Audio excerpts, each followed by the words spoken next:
This is the Brett Snodgrass channel. Thank you guys for joining me today. I am Brett Snodgrass, and I got a guest named Dr. Bruce Hartman for you. Before I talk about Bruce, go over to YouTube and subscribe for the YouTube channel. Also, tickle that like button so you get all the videos that come out each and every week. I got Dr. Bruce Hartman, who is an author of Jesus and Company, Your Faith Has Made You Well, and his newest book is Jesus is Everything. He was the CFO of companies like Foot Locker and Yankee Candle Company, and now he is in full-time ministry. He has a ministry degree that he went to school for 7 years, and he's going to tell his story of why he chose this path rather than to remain in the corporate world as CFO for these great companies. Now, here is Dr. Bruce Hartman. Welcome to the show, Bruce. Thank you for having me, Brett. I am really excited. I know we just chatted for about 10 minutes, but I already feel just the spirit coming from you, man. And I know that you've had some amazing life changes over this past 10 or so years, and that's awesome. And thank you for being on the show. I always like to start off every show with this question. It's a little bit deeper, but it is, who is Bruce Hartman? Wow. Well, I'm a servant of the Lord. I'm a husband, I'm a father, I'm a grandfather, and hopefully a good friend to those who know me. I love that. Yeah, that's an amazing answer. And I love how you just say you're first servant of the Lord. I know you've written many books now, and the last one, Jesus is Everything, and you talk about your radical experience with Christ. But I want to kind of go back before that. So talk about your life a little bit. You spent 35 years in the corporate world. You're a CFO of companies like Foot Locker, Yankee Candle Company.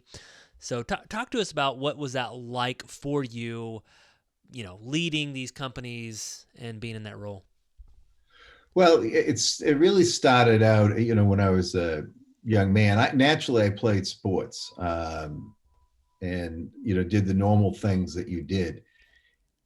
But there was something always compelling me to study numbers and math. And I really, at a very early age, all I wanted to do was become a successful business person.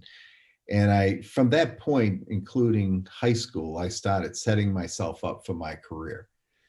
And I was extraordinarily fortunate. I went to a wonderful college on Beacon Hill in Boston called Suffolk University. And the reason why I say it was a wonderful experience, we averaged 10 students per professor. So wow, you got a lot of hands-on lessons. And for whatever reason, a few of the professors took me aside and helped me think about, my life and where to go, and help direct my life.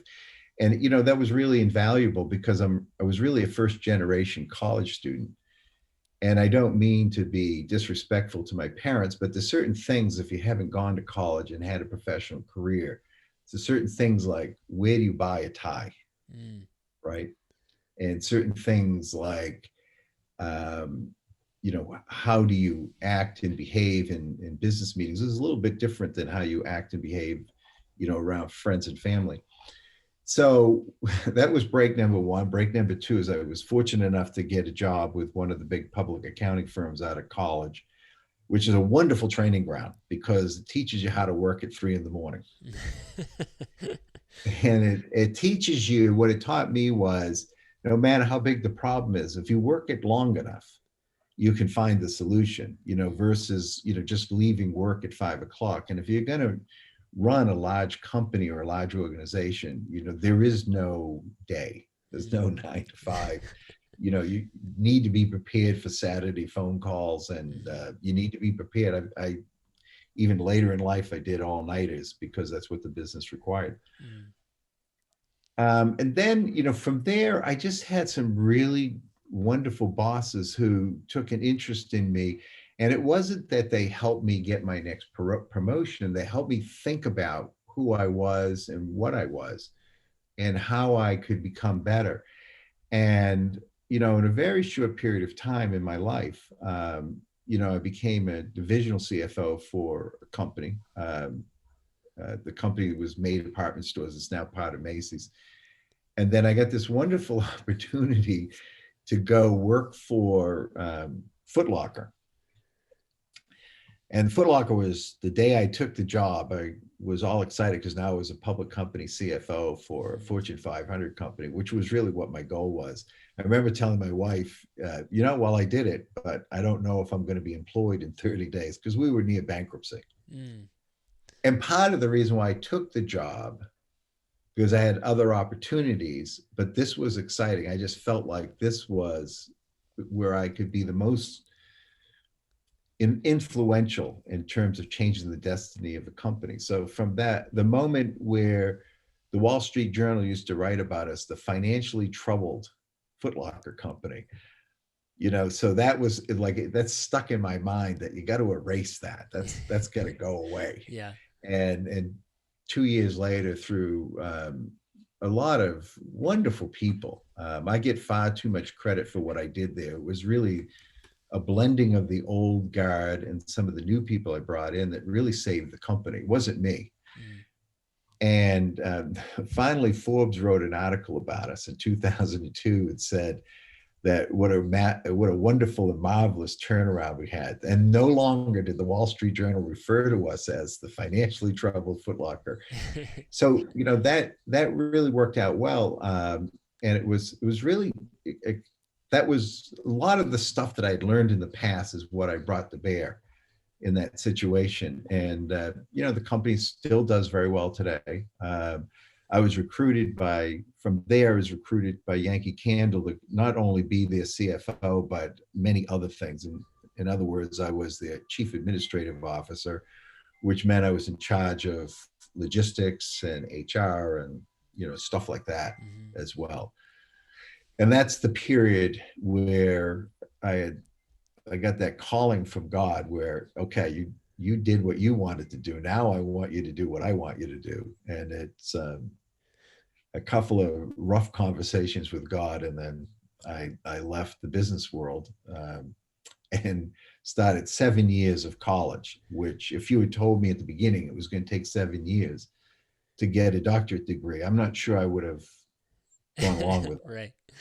Well, let's dive into that story a little bit. So you were in this business world 30 plus years, and you had this experience, and you talked a little bit about it before the show. But was there this miraculous conversion where you weren't a Christian, now you became a Christian to follow Christ, and He called you in to go to school, get your, go into ministry? What was that like for you? Talk to us about that story. Well, it was the best way to describe it. It was a radical change, but it doesn't happen, um, with a lightning bolt. It happens with God, Jesus, compelling you. And I had felt Jesus compelling me as I look back in retrospect for a few years before this. And then it finally got to the point where I wasn't comfortable with who I was anymore. Mm. And I think I told you, Brett, on May 5th, I walked underneath this street light at late at night, 12:45 a.m. to be specific. And in front of me in this light, I saw the light, and behind me was darkness. And it was only later in reflection that was kind of a sign that the light of your life is ahead of you. Mm. And the thing that was most jarring, so this wasn't a miracle, but the thing that was most jarring that really pushed me over the edge is I had forgotten how to pray. I Wow. didn't know, not knowing the Lord's Prayer. I have to tell you that was pretty disturbing to me, because it was something I prided myself on, years earlier. Mm. And I think I told you this 3 days after this event, because I've been wrestling with it. It's not like you just say, okay, that's it, I'm done. I'm Mm-hmm. going to go work in ministry. So 3 days later, I was sitting on a park bench again at night, and I had just read the Temptations of Christ, the three in the wilderness. And the last verse is, I shall only serve the Lord, in that last test. Mm-hmm. And that was the decision I had to get to. Now, you don't walk from that bench to serving the Lord the next day, the next minute. Mm. Yeah. You have a lot of things you got to clean up about yourself. You got to transition from being It wasn't that I was an immoral business person, because that certainly wasn't the case, but you have to start thinking more relationally and less about what you're trying to get accomplished. Yeah. So that took some time. And that's one of the reasons why I think I spent 7 years in college, was learning, what is this new life like? And there was also this sense in my sense that I had, that if I'm going to work for Jesus, I better know more than I knew. So that's the other reason I get 3 years of a master's degree, master's in divinity. And everybody would always ask me, what's your call? What's your call? What's your call? Brad, I had no idea.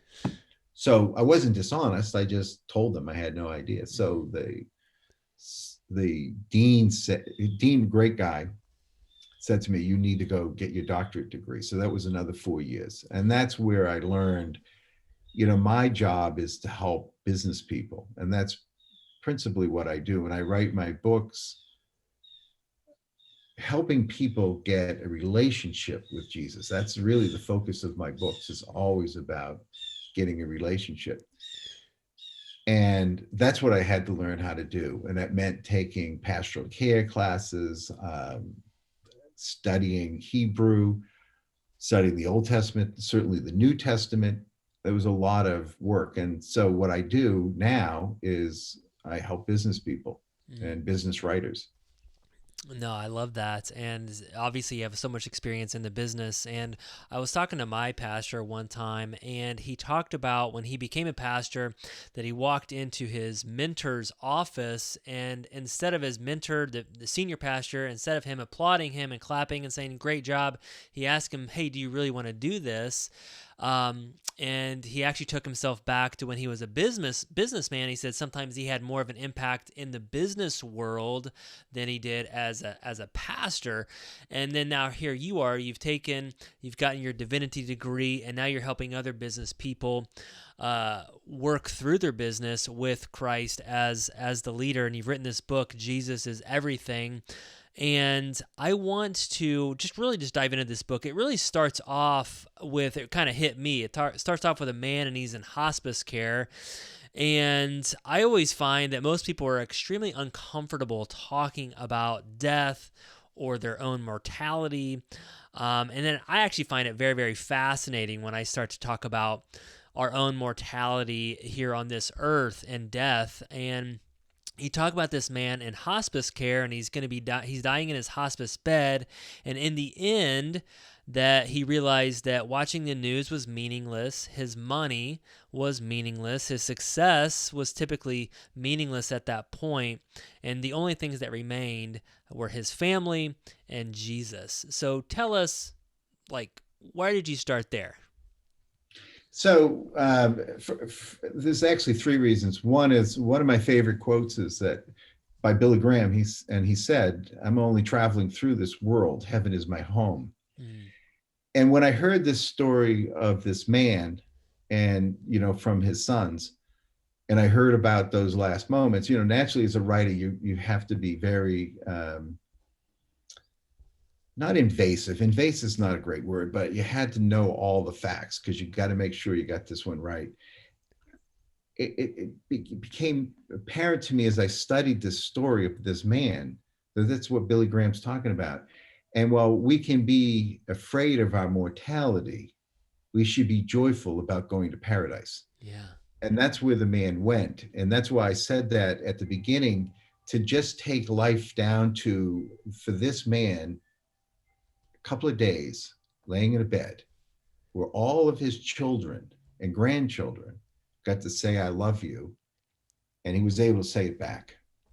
Mm. That was what was important to him. And to have his sons help him connect with Jesus in those last moments, that's really what life is about, in my opinion. And that's what I write about it. And that's why I wrote that book, because Jesus is everything. The money we have, it's immaterial. The friends we have are nice and they're great and they're nurturing for us. But at the end of the day, what we have is Jesus. Yes, no, exactly.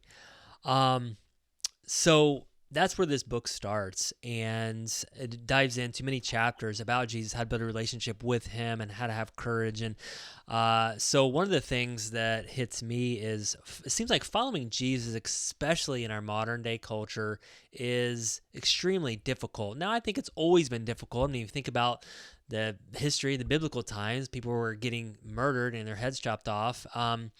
By following Jesus. So, but even in today, like if you follow Jesus in a modern day culture, it's especially difficult. It takes a lot of courage. You talk about this in your book, having the courage in your faith to follow Jesus, especially as a businessman, is because, we have all these things that we're trying to think about. How am I going to be perceived? How am I going to look? Is this going to hurt my business?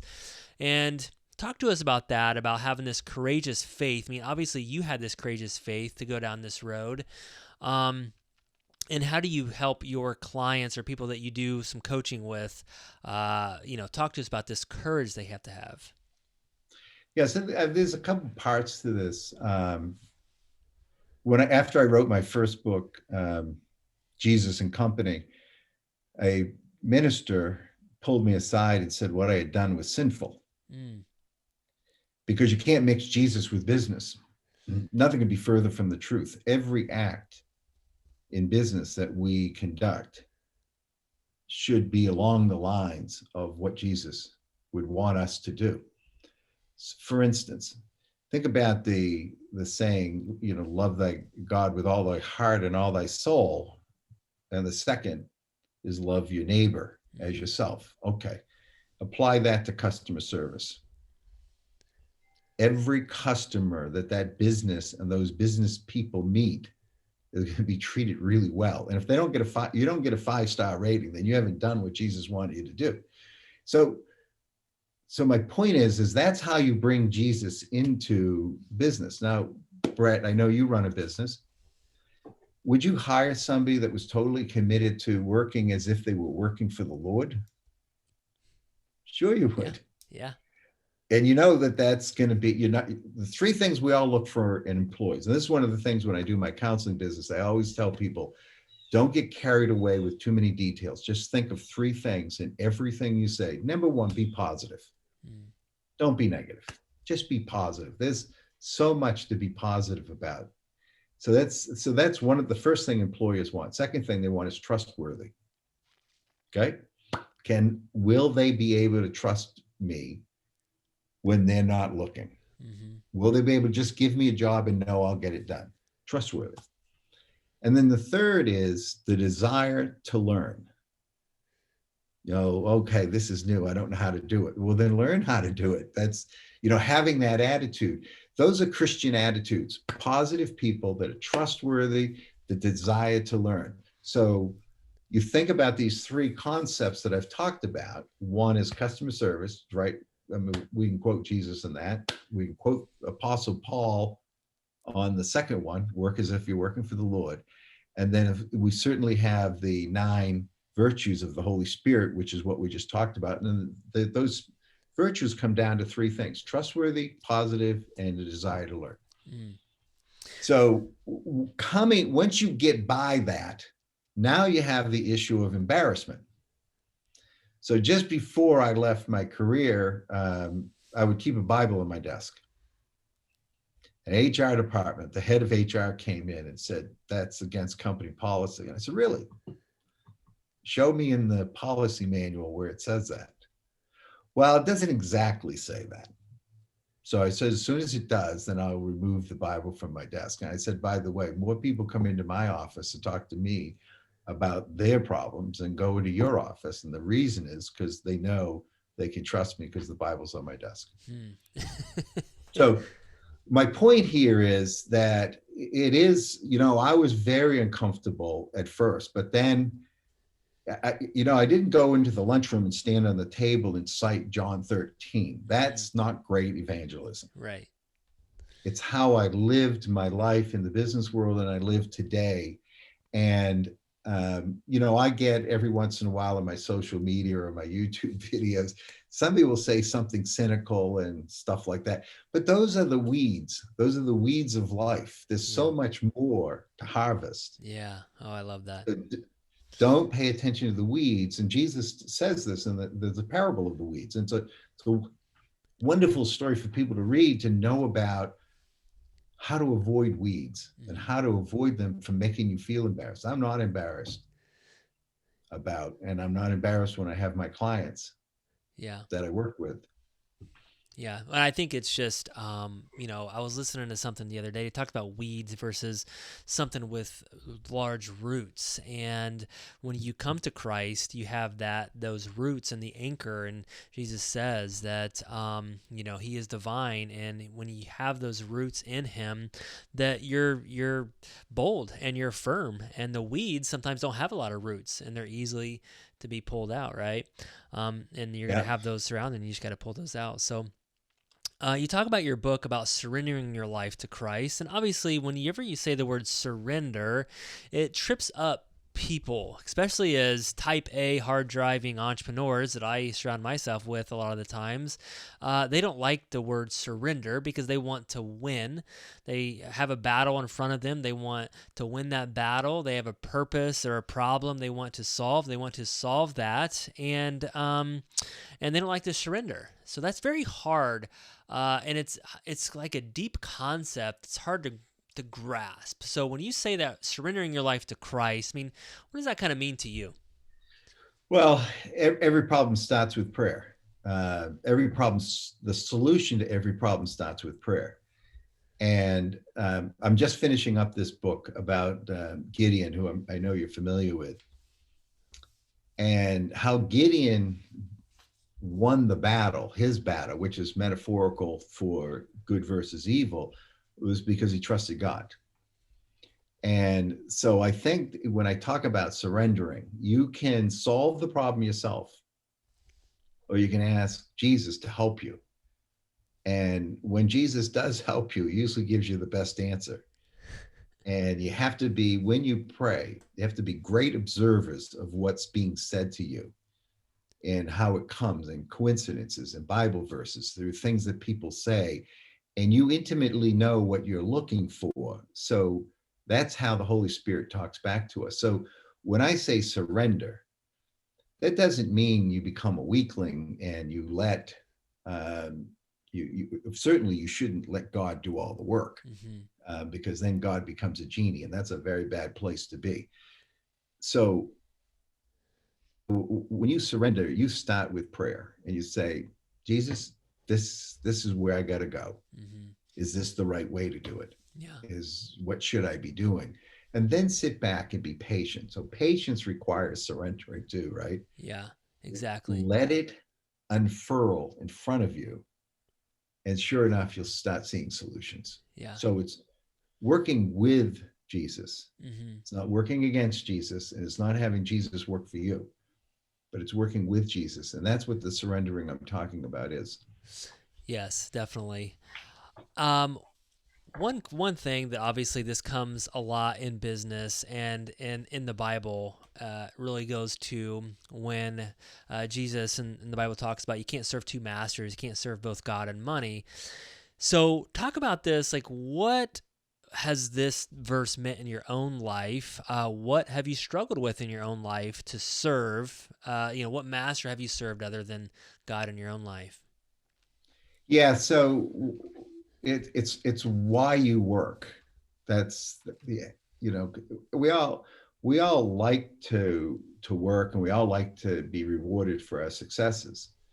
But if that's your purpose for work, that's serving the master of man, or the money, or something like that. And that's what Jesus is talking about. But when you work to do the things that we talked about earlier, to satisfy your customers, that should be your first goal. Then the second is to work as if you're working for the Lord. And then the third is those three things I talked about. That changes your direction. Now, undoubtedly, with these two different directions, the results are going to be better when you do what I said. So for instance, when you're working for yourself, you're working short term. You're thinking short term. You're working for Jesus. You got to think long term. Hold on for a second. Can you edit, by the way? Yeah, this edited, yeah. All right, my lovely wife is coming to come through my office. No, it's good. 2 hours later. So there's two concepts that I just put out there is one is why and how do you work? Right? If you only work to win for yourself, that's a dead end street. Mm.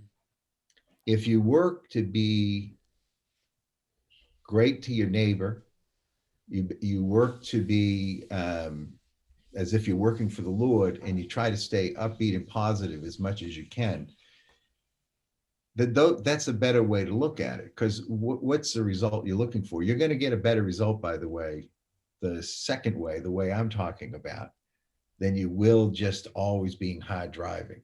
Mm. And I see it so many times. You take Chick-fil-A. You know, I know they have their detractors, but I tell this statistic to people. Chick-fil-A, that's how they operate all the time. People are very positive. I'm sure there are some negative. I've never met one in Chick-fil-A. Per store, they produce more sales per square foot than any of the other fast food companies. Mm. Okay? And they're closed on Sunday. Yeah. So they have a handicap at the start of the week that 16% of their business, or 14% of the business is gone because they don't operate on Sunday. They had the Super Bowl in Atlanta a few years ago on a Sunday. Yeah. And there's a Chick-fil-A there. They didn't open. You know, so you could say, you know, why wouldn't they open? Because they would make more money. But I think it's because of the principles that they apply and their belief in that. That's what makes them more successful. So I'm not saying that we follow Jesus to be rich. We follow Jesus because it's the right thing to do, and everything else will fall in place. Yes, exactly. In your book, you talk about imitating Christ, and some people would say, how can I imitate Christ? That's a radical thing. Jesus was God. I can't do that. He suffered a horrible criminal's death on the cross. I would never, want that for my life. And it just sounds like this impossible thing to imitate Christ. So you talk about that in your book, and let's talk about that a little bit. So in Genesis 1:27 and 28, we're all made in the image of God. We're not made gods, we're made in the image of God. Mm-hmm. So that's something for us always to remember, that none of us are gods, no matter what people say we are. We're made in the image of God, number one. Number two, it's not about doing everything exactly as Jesus did, but it's making Jesus incarnate here on earth through you. Mm. And in the book, I tell this story about the guy that started Habitat for Humanity, Clarence Jordan. What wonderful man, by the way. Really, really rich, came from a very wealthy family. Went to college, got a degree in farming, an advanced degree in farming, and an advanced degree in theology. His parents gave him a lot of land down south in Georgia. So instead of using the land and his money to make himself wealthier, what he did was he took his land and he invited poor people, sharecroppers from the area, to live on that farm.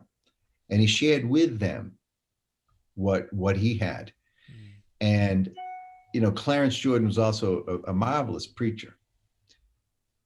And he had led a very rich life by helping these folks. And essentially what he did was he brought Jesus to earth for those people. So when I say imitate Jesus, is our imitation is helping the world be a better place. And that's how we imitate Jesus, that we're always the person that is lending the advice that's not selfish advice, but it's always the advice that's designed to help the other person. I'm a Boston Red Sox fan, so I'm sure you figured that out by my accent. And this past week, the Yankees swept the Red Sox. So all my Yankee fans have been sending me nasty notes. So this is a small example, but my responsibility isn't to taunt back, or my responsibility is to congratulate their team Mm-hmm. for outplaying my team. And that's, again, that's what Jesus would do. Mm-hmm. So Exactly. it's never about us. It's always about incarnating Jesus here on this earth. Yes, exactly. And I love to use the term that we can be the hands and feet of Jesus, and how what would Jesus do in these certain circumstances, just like the Habitat for Humanity, offering to the poor and giving what from his abundance. That's amazing. Um, Dr. Bruce, I have a last question for you before we wrap up this show. But at the end of your book, you talk about thinking big, and that Jesus rewards faith. And, one thing that I've seen Christians do is they really shy away from certain things. Maybe they're gifted at because they're a fear of, they don't want to be famous, they don't want to be rich, that might be bad for them, and it might drift them from Jesus. So what do you think about that, as far as this wrapping up this book? About, you talk about think big, right? Think beyond, set big goals. So I actually just met this woman in person that I wrote about in this Think Big chapter 2 weekends ago, when I was at her church. She was, I just want to lay this out for you. She's confined to a walker. She breathes with oxygen. She had problems with blood clots in her lungs, which has incapacitated her. So when COVID hit, she's now really isolated Mm. and didn't know what to do. And she knew she was sinking. So she called her pastor. The pastor said, "What do you do best?" And she says, "I cook." "Okay. What if I find you people you can cook for?" So she started cooking. Then she started calling her friends and they started cooking. And then they figured out how to deliver it. The pastor found people that could go, if they left the meals out on their doorstep, Mm. they could pick the meals up and then take them to another place, and somebody else would take them to the people. So that was in April 2020. Since then, 18,000 meals have been made. That's Wow. what I mean by think big. Wow. I love that. And Jesus will never give you a task that he won't give you the resources for. Mm. And when I talked to this woman, it was such a pleasure to meet her. And she was more honored to meet me because I wrote about her, but she's the person that should be honored, right? 18,000 meals. It's amazing. And Yeah. she's going home and doing it again. That's what I mean by thinking big. Yes. No, I love that. And yeah, and that wraps up just kind of this episode, and with Dr. Bruce Hartman. And make sure, where can someone get the book, Jesus is Everything, Bruce? So we have three forms of the book. There's the audio book. You can get that on Amazon, and you can actually download the audio book and the Kindle version today. Or if you want the hard copy, you can order it on Amazon as well. My website, you can buy it as well, but it's a little bit quicker and faster if you go through Amazon. Okay, awesome. Go get it, guys. Dr. Bruce Hartman, Jesus is Everything. Get it off Amazon. I got it on my Kindle and read through it, and it is an amazing book. So thank you so much, Dr. Bruce. This has been an awesome episode. I like to end every episode with a fire round, so I have 3 questions that I have for you, and just name the first thing that comes to your mind on these. Number 1, favorite recently read book? The Bully Puppet, the Bully Pulpit. Interesting. Is there a summary on that? What was it about? It was about Theodore Roosevelt and his life. And Okay. then another book I read was called The Splendid and the Vile. It's a story of how Winston Churchill saved England. Interesting. Awesome. You are an avid outdoorsman and said that you like to hike. So is there like a favorite hike that you've been on? Well, I hiked the Appalachian Trail 3 years ago. Wow. So I would say the Appalachian Trail. Wow. How long did it take you? I have to finish it this year, but I did 1,300 miles in 4 months. Wow. Crazy. That's amazing. All right. So last one, favorite author that you follow? Oh boy. Well, I'm gonna go with the Apostle Paul. Good one.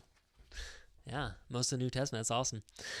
Right. Sounds good. Well, this is a wrap with Dr. Bruce Hartman. Bruce, it's been awesome. Thank you for being on the Brett Snodgrass podcast today. Guys, go check out the Brett Snodgrass channel on YouTube and get Dr. Bruce Hartman's book, Jesus is Everything, on Amazon. You guys are going to want to love that. So thanks, All right, Bruce. well, thank you for having me, and I really enjoyed the conversation, Brett. Thank you so much for checking out the Brett Snodgrass channel. If you like this video, please slam on that like button. And if you really like it, then subscribe to our channel here. And remember to leave us a comment below, and I'm going to try my hardest to reply to all the comments. Thank you guys so much. This is why I do what I do. Every single week, I come out with content that focuses on success, freedom, and living out your purpose. Thank you guys so much. See you next time.